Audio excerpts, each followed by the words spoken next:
Hello, everyone, and welcome to episode 37 of IGEL Weekly. I'm your host, Andy Whiteside. I've got Chris and Seb with me. Chris, I'm watching you on the camera. You're getting your additional Christmas decorations. Seb showed up with his hat on, his Christmas tree hat. I think it is a Christmas tree. And then Chris had to go get his bar French. I got everything. I got the Woody wagon with a little shout out to our friends in Munchen. Well, nice. I think I picked that up when I was over there in Germany at one point. So when you ordered some water, right? When I ordered some water. You guys should create a Christmas version of Hedgie and send out to your customers. That'd be Oh yeah. Well, or a Lego version, you can just sort of change the colors on this guy. Yeah. So. Well, for our listeners, Chris is actually showing us stuff, and my son, the intern, which is one of the reasons why I'm late this morning getting started. Listeners don't know that, but you guys do. And it's really my fault, not theirs, but it did complicate things a little. They're here posting our videos. So all the podcasts for the last year or so have a video piece of it that are now going on the XenTegra YouTube channel.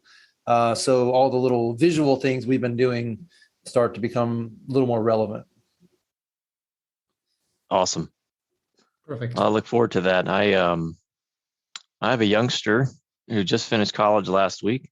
So he's kind of in the interviewing, sort of preparing thing. So I'm like, all right, well, maybe there's opportunity for him to get some experience while he's waiting for that big interview he studied intel and security. So he's kind of looking at like military intelligence, that type of thing, federal type stuff. So. Those things aren't. So not cybersecurity or cybersecurity? Not right now. He didn't go and study, cybersecurity specifically, although they definitely touched on that in his studies. But that may be ultimately a path that, for his career. Yes, I was just talking to my son out in the hallway while I was waiting on my daughter to bring the keys to my office to give you a little more insight into what just happened.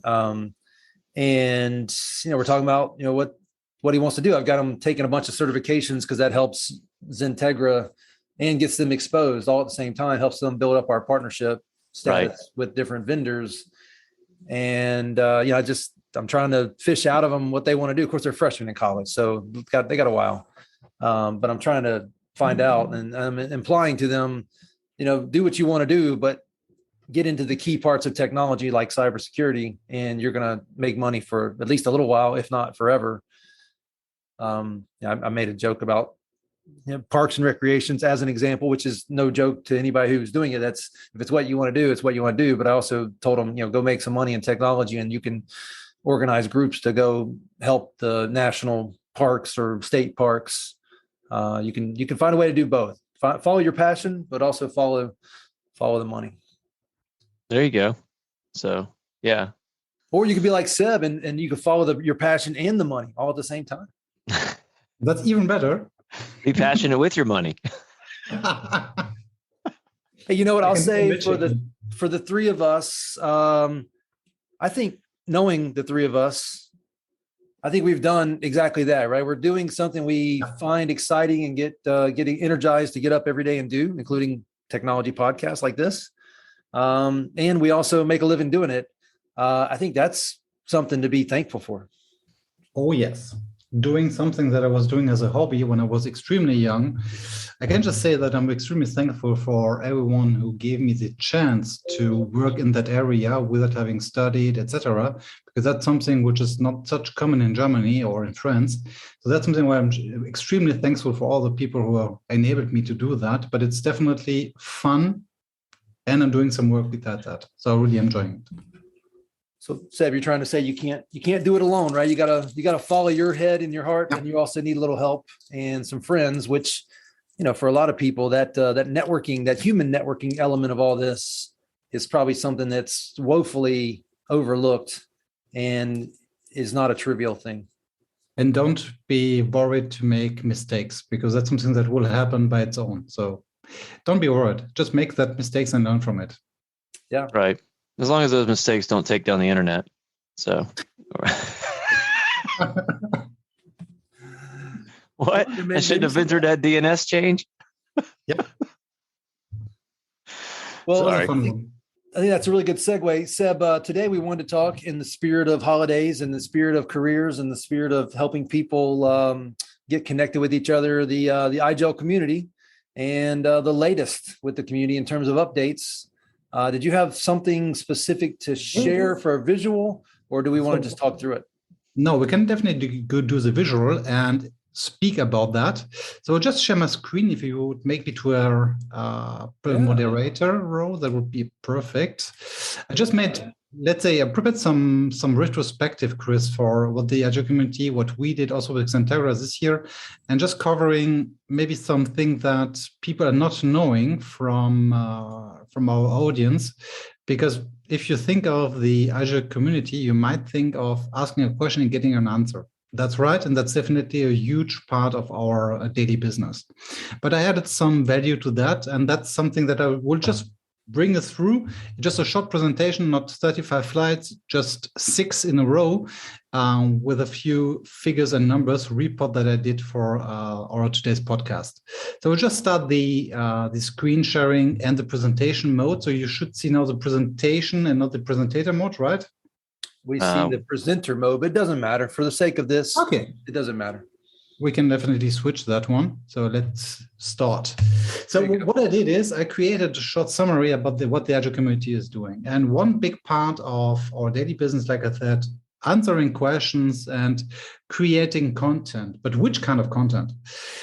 We're doing monthly meetup. That's something that some people are not knowing because they're just in the IGEL community in Slack and throwing out an IGEL OS or IGEL UMS question maybe, or maybe answering the question by themselves.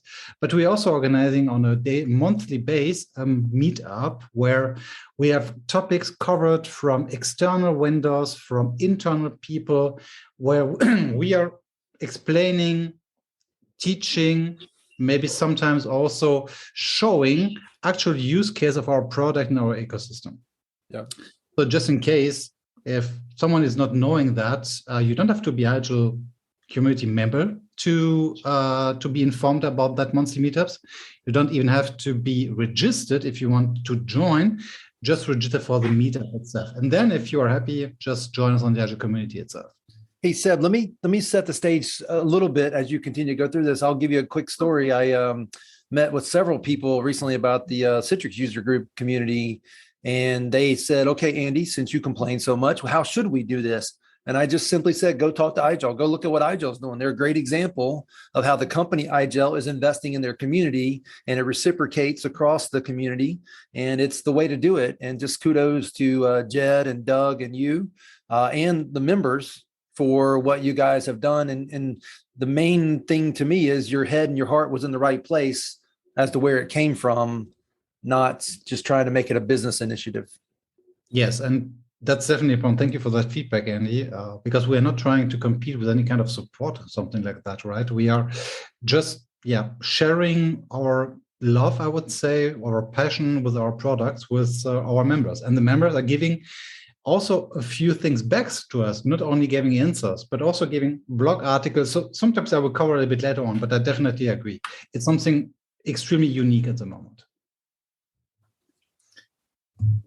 On the next stand, what we have is that's something that we are covering thanks to XenTegra on a bi-weekly basis on our podcast. It's the so-called Tech Tip Tuesday video. So just short 10 to 15 minute tutorial that we are sharing mostly on a weekly basis, sometimes on a bi-weekly basis, with some content coming from the IGEL community, also from customer-related situations where I'm still a little bit involved in, and where I'm seeing, hey, this topic is covered in our KB, yes, but maybe not in the depth that we need or that our customer base is needing. So that's something, if you do not know that, we have a website which is called videos.igelcommunity.com, where you can use any kind of content without being registered.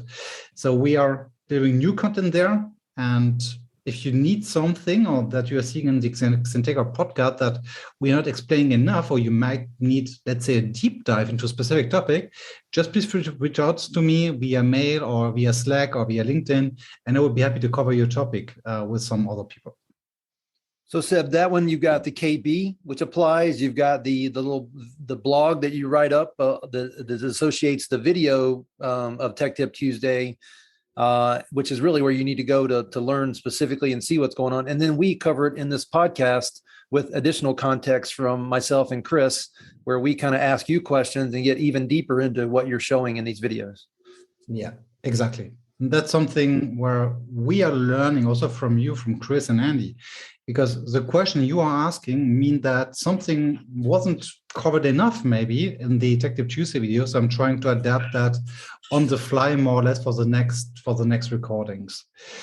Just in case, because that's something I didn't mention so often, but we have obviously an IGEL Academy. The IGEL Academy is not what we are doing in the Detective Tuesday video. There we are just covering one specific need, one specific topic without any transition from another one. The IGEL Academy really brings you from A to Z, from 1 to 100 and from 0 to hero in our whole ecosystem, with a really great red line between one topic to the other, going through every product that we have. The Detective Tuesday videos has definitely an absolute different kind of approach, and obviously you don't get any kind of certifications out of it. Just how to do that, let's get a video out of it. Yeah, just a comment on Academy. So from my perspective, I always say my focus is on enabling our partners. And the way we view Academy is it was an opportunity as it got launched to sort of pull in the best practices, sort of the guidelines, the blueprints, if you will, for the IGEL technology, knowing that it's no way possible a certification course is going to be able to cover everything. And but at least having a baseline of understanding of sort of IGEL technology in and of itself at the basic and then the advanced level as you get into that, and then having a forum like the community where you can gather together and share really cool things. It's just this continuing education, and I think we've seen it certainly with the VMUGs and the CUGCs and stuff like that. That's kind of the general idea here is, but we would want partners in many respects. We actually require them to have that base level of certification. But that's just the starting point. Get definitely involved with the community, attend those monthly meetups, watch those Tech Tip Tuesdays, listen to our podcast, just maintain that knowledge if you really want to embrace IGEL and everything that we're about. Exactly. I mean, sometimes we have to react quite quickly to, let's say, a pandemic situation, a new work from home step, new VPN connectivity or whatever. And if you think back about last year, we created, I said, more or less 2 weeks maybe after the first course hit us to make an ICG tutorial online, thanks to Udo Jetschmanek or Lars Glöckner or Raphael Krappen for the German-speaking part of the pre-sales. We were able to deliver that content, like I said, in 2 weeks. Then we had a hardening guide, which came then out of it because people were asking, now we have ICG in place. Now we have a tutorial how to use it on our IGEL OS and on our ecosystem. Now we would like to make it secure. And that's something which is not part of the IGEL Academy, because we are touching operating system settings. We are touching services that are not sometimes part of IGEL, but more part of the Linux world. And that's where the Tech Tip Tuesday videos in monthly meetups definitely are, maybe I would say, more suitable than having just a KB article. That was just something I wanted to mention. I mean, even if most of our listeners who are joining the podcast are already knowing that we have the Tech Tip Tuesday videos, but I just wanted to throw it out just to repeat maybe. So Seb, I think that's great, because no matter what it is in my life, whether it's fixing something in my car, whether it's changing out a filter on my my hood vent, I'd much rather just find a quick video that shows me what it is and how to do it and provides additional context than to go read an article on the topic. I almost get mad when I find an article I have to go try to decipher versus somebody just walking me through it on a video. I agree. Same here. Sometimes it's for some comments, like I'm issuing in the comment line, I prefer to have a document, but when it comes to something related to the graphic user interface, I prefer to have a video, but that's something which is just not personal. So I have to laugh here, Andy, with your comment there. I'm 100% there with you, because things I've learned, by just happenstance, right? If you ever go and you're getting your oil change in your car, and they're saying things like, your cabin air filter needs to be replaced. Oh, that's going to be $70. Like, oh, okay. And you realize after you just sort of do your own research that it's a $20 part and a 5-minute job. Right. And it's very easily done for cars that actually have a cabin air filter. And so I actually was at Jiffy Lube the other day getting a state inspection, and this guy had that tech came in and gave him that same recommendation. I was sitting there going, do I tell him, hey, just drive across the street to Advanced Auto Parts? And but YouTube has helped me figure out how to do all kinds of things with vehicles. It's amazing. So, picture's worth 1,000 words. I think a video with context added to it's worth 1,000,000 words. Yeah. Well, I actually had a meeting yesterday. We're actually we were looking at a configuration we didn't know was technically maybe possible, but we've uncovered it now a couple of times. With an Imprivata thing, and we're like, oh, let's investigate that further. And so I'm going to record a video and just sort of dig into a little bit more, and it could be a new thing that we develop jointly. So we'll see. Hopefully, it will be. I have high hopes it can be done. So, but it's something that sort of popped out of nowhere. Like, that's interesting. So stay tuned. Hopefully, more to come on that. Yep. Cool. All right, Seb, what else? Hey, we're on slide number 1 out of 6. Yeah. Sorry. We like to talk. We're on slide number 1 out of 6, and we've got listeners. No, you're doing a good job communicating what it is you're covering, without a doubt. Right. So then we have the guest meetup. So we are already covering them from time to time. Sometimes it's something that we are delivering only in private groups, but we have the so-called guest meetups where we have people from IGEL, like our CTO, joining, covering the yearly recap of what IGEL delivered to the market, what the outcome would be in 2022, etc., etc. So that's something that you will also get on the videos at IGELCommunity.com. Which is important to me, especially, that we gather feedback in the IGEL community. And we are not only throwing it away then in the garbage and hoping that someone will read it. No, we will get it back into the company. So that's something where it's pretty unique, I would say, in the end user computing space. Maybe not unique, but quite rare, maybe, that your feedback have a direct influence of our product. It doesn't mean that everything that you are giving us will be implemented in a couple of days, a couple of hours, or a couple of weeks, maybe, but it will at least give a guidance to our product management, to our product marketing sometimes, that there is a specific need for a specific feature where there is not a big opportunity behind that. But if 100 people are asking the same thing, and they're maybe not an enterprise level customers, it gives us the ability to see that this specific feature might be interesting for other people. And that's something that we are doing by using the ids.igelcommunity.com website. You might not know that, but we have our feature proposal tool, which is not, and I can just repeat it, not an alternative to a feature request, not at all. It's just gathering feedback from you guys out there. If you want something that is not implemented in our IGEL operating system and you're not be able to open a feature request, just throw out your ID there and people can upvote and downvote that feature. Other people from the IGEL community from outside the world. And I'm bringing that feedback back into the company in a bi-weekly call with our PM. And there we have a task list where we are covering your questions, your needs, and trying to see if we can put it on the backlog. Doesn't mean it will happen every time, but you will see a bit later on that we have, I would say, a quite high amount of requests who went accepted. I'll comment here about IGEL, the company in general, based on its size and position in the industry early on, and even still today. I think the highest compliment I could give IGEL as a company is you guys listen to your users. And because of your nimbleness, because of your size, because of your origin, because of your humbleness, you listen and adapt as your users, your customers, your partners need you to listen and adapt.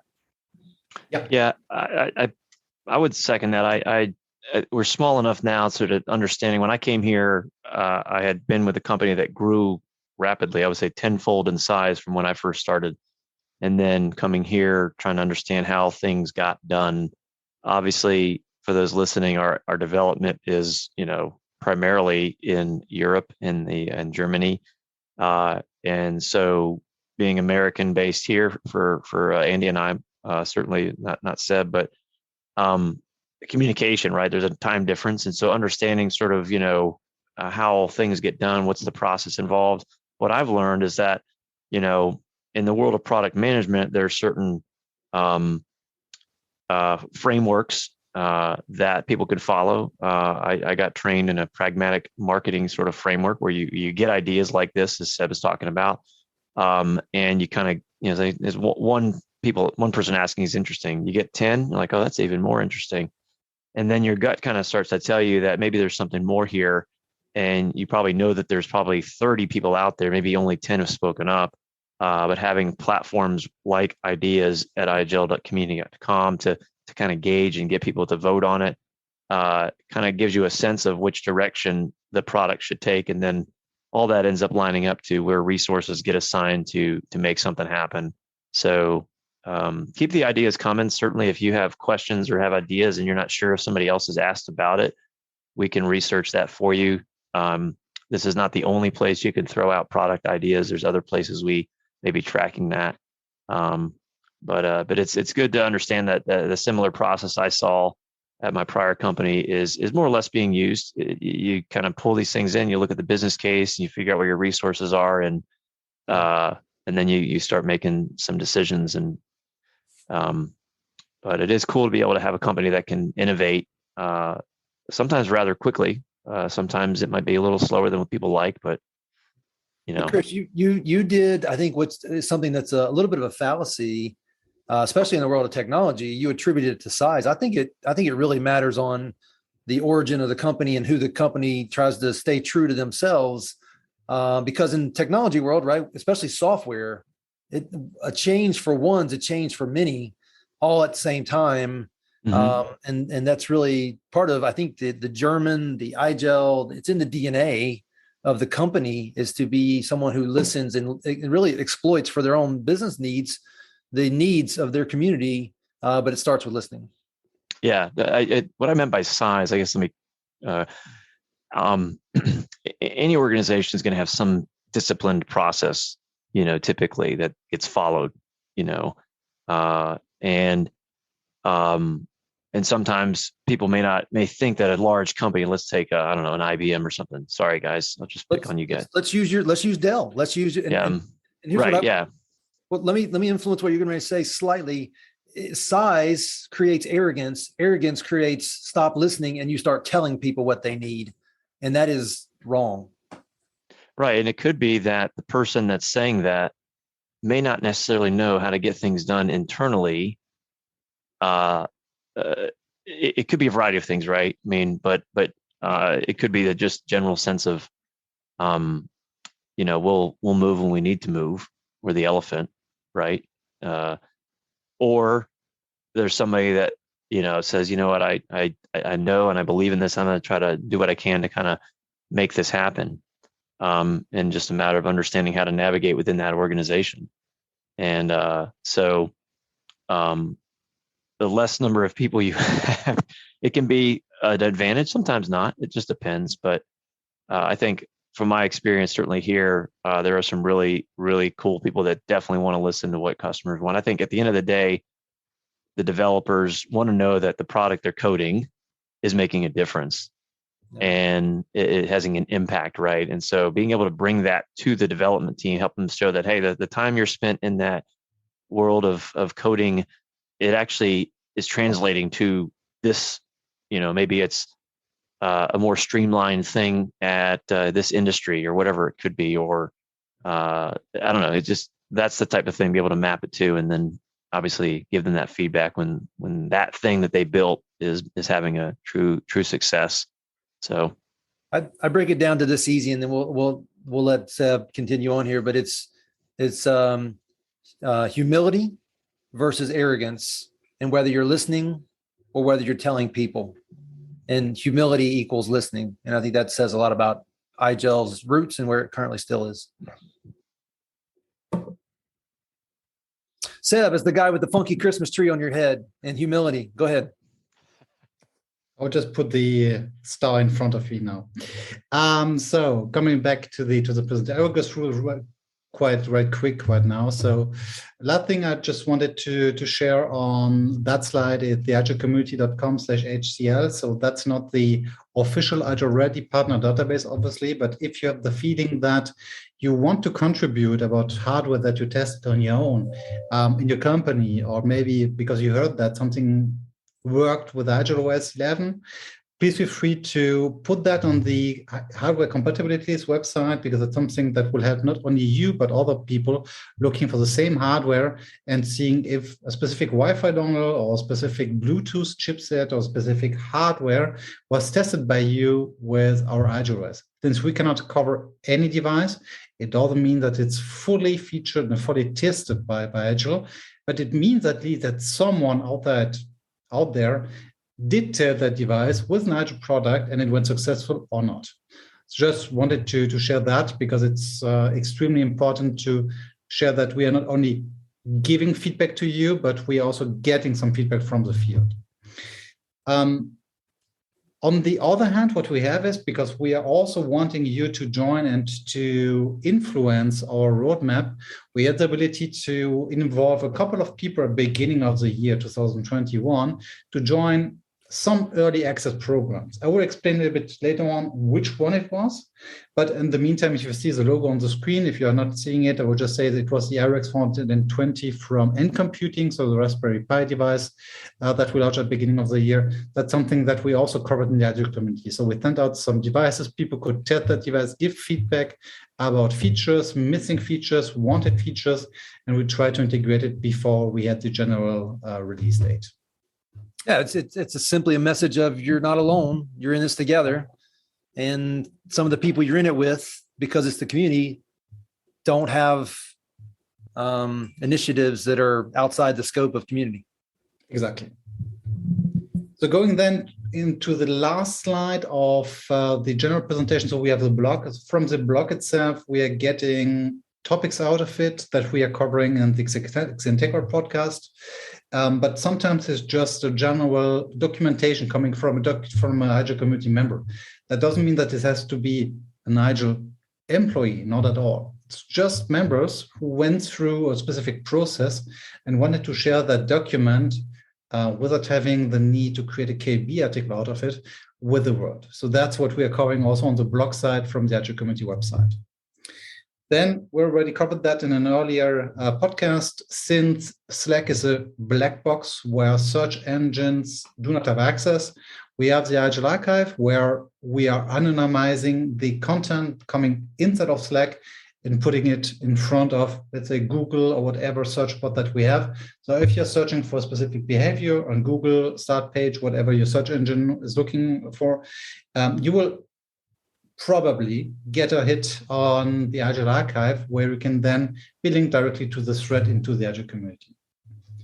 Then we have some news. I'm doing a monthly recap about what IGEL did, delivered, launched during that month, but that's it from that side.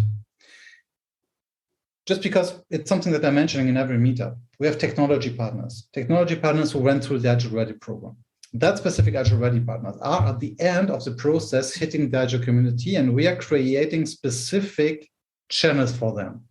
You are not invited automatically because we do not want to make publicity, advertisements. We are just saying, if you want to join, there is an announcement as soon as someone like XenComputing or Liquidware joins the IGEL community. Please join that specific channel, and there you will get insights about NFR kits, new documentation, new releases from that vendor without having the feeling that you will get a lot of publicity, even if they can do that in their own channel.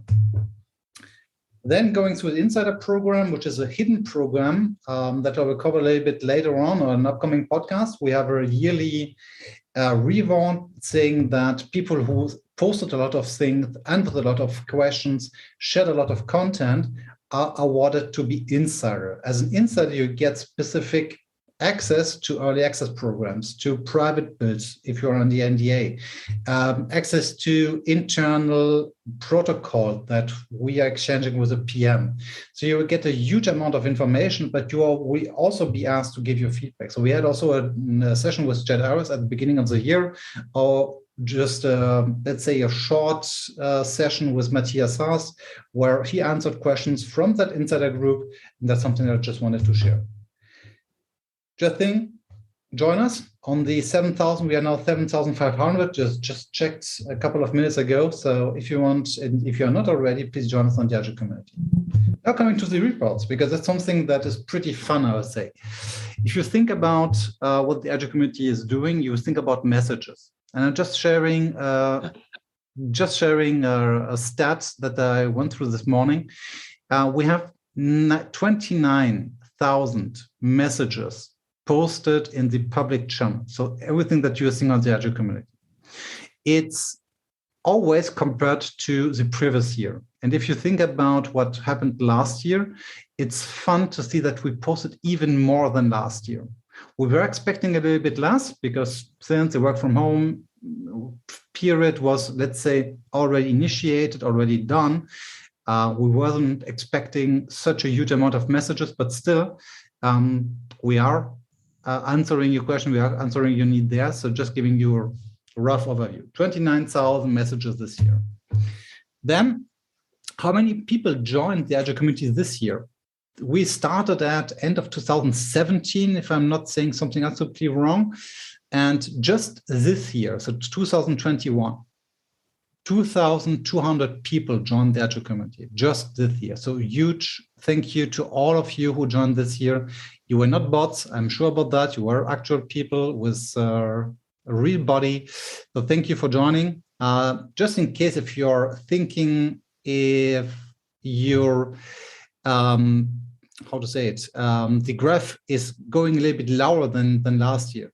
We had at September, October last year, a second COVID wave hitting Europe and the US. So we had, again, a huge amount of people join because they wanted to ask a question.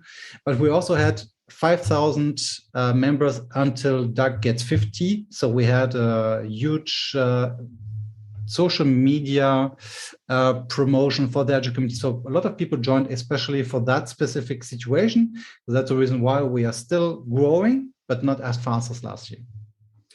Then we have the total messages in public and private channels, just to give you a rough idea about what happened this year. If you think about private messages, so people asking for something which is not meant for being published on the general public channel, 96,000 messages were posted this year. So that covers all the messages exchanged in Slack. So thank you for all the people who spammed all our private mailboxes. It was really a huge amount of messages that we had to cover. Thank you very much for that. And Seb, that's great that you're using numbers and now more numbers, but numbers to validate what looks and feels like it's being successful. Yeah, exactly. At least we try to. So I'm coming to an end. At the last slide before the end, or let's say the previous one, time to first respond. It's something that Doug created in a report at the beginning of this year. So that means as soon as you ask a question and the IGEL community has a new thread, how fast will you get an answer to that? Not saying that it solves your issue, not at all, but at least how fast will you get any kind of feedback from the IGEL community? So in average, you can say in 8 minutes. Sometimes it's something between 5 minutes, or in the maximum, it was 15 minutes an answer to your question. And that's something that you can see on the graph. So you see the evolution during the year. Obviously, I'm not the only one. A lot of people are answering questions if I'm not there. And that's definitely a big kudo to anyone at IGEL, like Ron, like Chris Bates, like Josh, but also all the people outside of IGEL, all the standard members who are just there to helping all the IGEL community members and customers around the world. So big thank you to you. It's about 12 minutes average, 8 minutes to get an answer on the Agile community. So on the last, I want to highlight something you just said. You talked about IGEL employees being active in the community. You talked about IGEL customers being active in the community. You talked about IGEL partners being active in the community. It's all of us together that's making the IGEL community work, including IGEL resources. And a lot of the vendors are basically taking their hands off their groups and just saying, okay, group, go fend for yourself. And while that may seem like the right strategy, it really isn't, because nobody's going to represent the group any better than the vendor themselves, and the vendor needs to play an active role. Absolutely. I agree to 100%. So just coming now to the last slide, because we're running a little bit out of time, I just put it together some figure that where I have no reports out of it, where I had to count and create Excel files. So it's just really a raw view. So it's not something we're just looking extremely good. There is no graphs, but just sharing. We released 30 firmware this year. So if you think about IGEL OS, if you think that there is a firmware for OS 11, we released 30 firmware releases this year. That includes obviously also private builds, which are not public, but from the public ones, we released 6. So we have 24 who went the private build or retired ones. So it's extremely huge amount, I would say. That shows also the huge requirement that you have outside about Zoom VDI plugins, Teams optimization, new Citrix workspace versions who need to be integrated as fast as possible. That's a huge amount that I have never seen in the Agile history. 30 firmwares in a row in a year is something which is extremely rare, to be honest. And I would say it's the first time that we did so much firmwares. Even last year was not such huge. So Seb, what you're saying is this stuff's moving really quickly, and it has to, because the industry is moving really quickly. All the more reason to have an active community. Definitely, because every firmware, every private build brings also some risks, I would say. So there is no private build where I'd say use that for every purpose, but we have specific private builds covering a specific purpose, specific use case. And sometimes you just have the feelings that something is not going wrong or not going right, then just ask in the community and we can say, yes, that's something that we already heard a couple of weeks ago. And that's where we are exchanging our, let's say, our feelings. But then on the UMS side, we had 7 UMS releases. We had 4 IGEL Cloud Gateway releases. And coming back to the ids.igelcommunity.com feature proposal tool, we had 116 feature proposals. Approximately, I would say 15% of them were integrated or were put on the backlog. So we have still a huge amount of work there, but just be sure that your request is not throwing away. It's still on the list.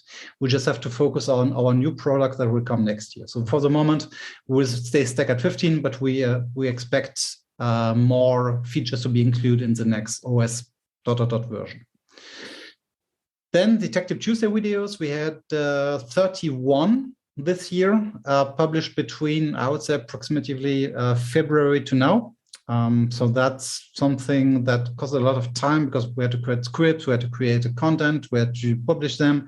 So just saying that 31 videos are now waiting for your clicks.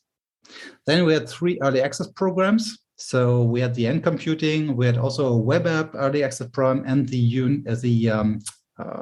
UX. So I'm just forgetting the user experience of our UMS web app and our upcoming UMS version, where we integrated the feedbacks of you guys into the product.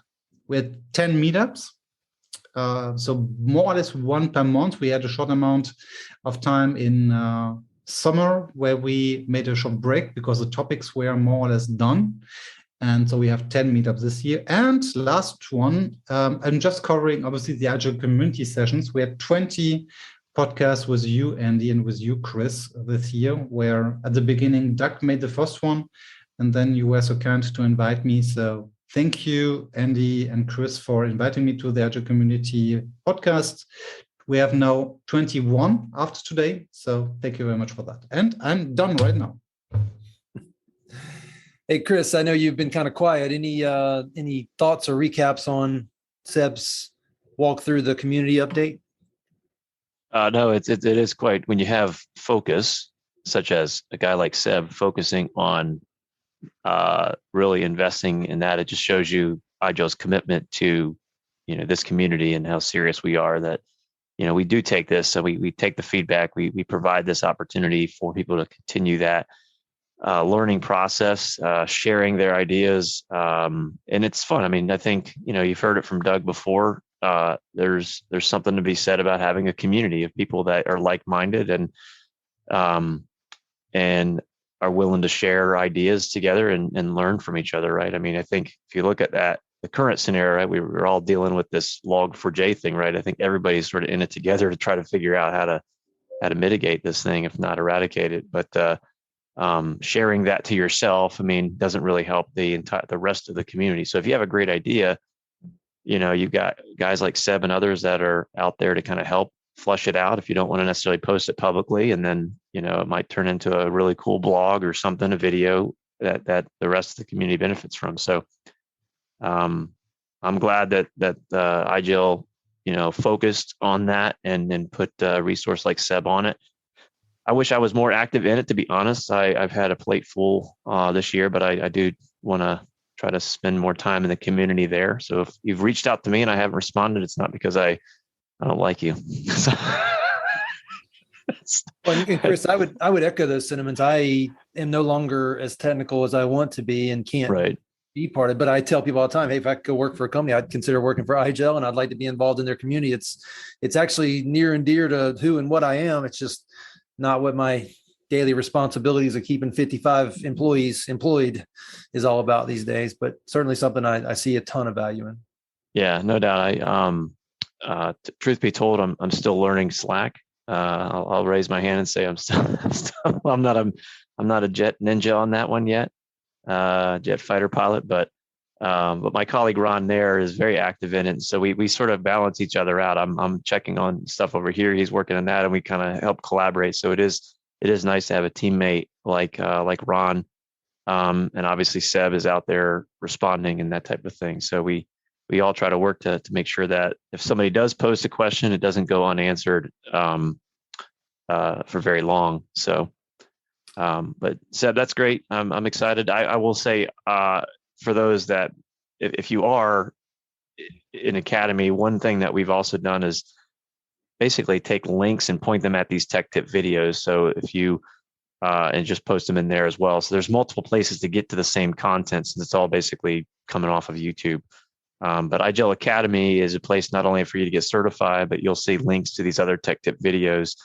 So sort of one place to go with your IGEL learning. So, and certainly if you want to share a video or whatever, and you think it's worthy, there is a place to do that, certainly in the community, but Academy is a great place because multiple people will be able to see what you've done, and we're happy to post it for you if you don't want to do it yourself. So. And also reach out to one of us if you want to join us and have be part of one of these podcasts / videos. Love to have some outside influence to add to our current set of things we talk about. Well, guys, I'm sorry for being late. I think we got through this, and it was a great conversation as always. I wish you guys Merry Christmas and other holidays that we'll be celebrating throughout the course of the remainder of the month and the first of the year. Just really thankful to have you guys doing this with me. And I'll give you a quick note. We've got a little over 1,200 downloads of our podcast so far and growing. I'd love for that to be 12,000, but I think over time it'll continue to grow, and we are providing additional pathways for people to learn and stay up to date with IGEL and its technologies. Really cool. Yeah. Thank you for the effort. Truly. Yeah, looking forward to some new stuff we're going to be doing in 2022. So thanks, Andy. Appreciate it. Thanks, Seb. Thanks, guys. All right. Wish you all the best for your families. See you. See ya.